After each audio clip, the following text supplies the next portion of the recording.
नमस्कार. मी doctor Omkar Kamble, consultant physician व डायबेटोलॉजिस्ट म्हणून पिंपरी चिंचवड येथे मी गेल्या काही वर्षांपासून कार्यरत आहे. गेल्या काही दिवसात झालेल्या पुणे व पिंपरी चिंचवड विभागातील अतिवृष्टीमुळे अनेक सखोल भागांमध्ये पाणी साचले होते.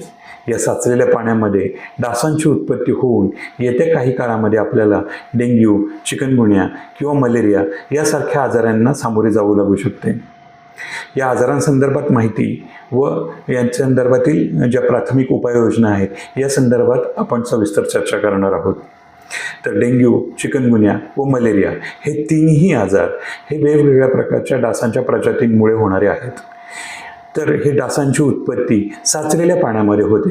जसे सोसायटीच्या आजूबाजूला असलेल्या मोठ्या कुंड्या किंवा आपल्या बाल्कनीत असलेल्या कुंड्या, छोटी भांडी, शहाळं यांच्यामध्ये किंवा आपल्या कुंड्यांच्या खालील प्लेट्स यामध्ये साचलेल्या पाण्यामध्ये हे डास अंडी घालतात किंवा यातून डासांचा प्रादुर्भाव वाढतो. डेंग्यू आणि चिकनगुन्या हे दोन आजार एडिस या प्रजातीमुळे होतात. या डासांच्या प्रजातीला टायगर मॉस्किटो असेही म्हणले जाते. टायगर मॉस्किटो म्हणजे यांच्या पंखांवर किंवा पायांवर हे काळे पांढरे असे अल्टरनेट पट्टे असतात. हे डास विशेषतः दिवसा चावतात. या डासांच्या पासून आपल्याला संरक्षणासाठी दिवसा पूर्णपणे कपडे घालणे किंवा अंगाला मॉस्किटो रिपेलेंट क्रीम्सचा वापर करणे आणि लहान मुलांना मच्छरदाणीचा वापर करून त्यामध्ये झोपवणे ही खबरदारी घ्यावी लागेल.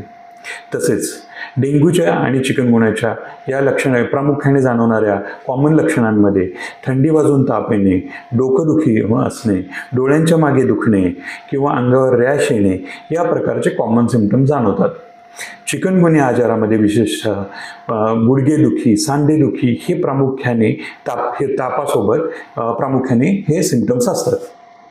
तसेच डेंग्यूमध्ये पुढील स्टेजेसमध्ये हिरड्यामधून रक्तस्राव होणे, त्वचेखाली रक्तस्राव होणे, लघवीवाटे रक्तस्राव होणे, उलट्या होणे, मळमळ होणे, पोटदुखी होणे यासारखी लक्षणे आढळतात. यासारखी लक्षणे आढळल्यास पेनकिलर किंवा इतर काही औषधांचा वापर न करता त्वरित जवळच्या प्राथमिक आरोग्य केंद्र किंवा आपल्या फॅमिली डॉक्टरांशी संपर्क साधावा, जेणेकरून या आजारांमध्ये पुढील ज्या स्टेजेस असतात त्यामध्ये प्लेटलेट्स म्हणजे पांढऱ्या पेशींची संख्या कमी होणारा रक्तस्रावाचा धोका आहे तो आपण अर्ली पिण्याच्या पाण्यातून किंवा हायड्रेशनच्या मार्फत, ओरल हायड्रेशनच्या मार्फत आपण टाळू शकतो आणि मॉनिटरिंग करू शकतो. तसेच मलेरिया म्हणजे हिवताप हा ॲनाफोलिस नावाच्या डासांच्या प्रजातीमुळे होतो. ॲनाफोलिस नावाची ही डासाची प्रजाती विशेषतः संध्याकाळच्या वेळेत चावते. यामध्ये थंडी, ताप हे प्रामुख्याने लक्षण असतं.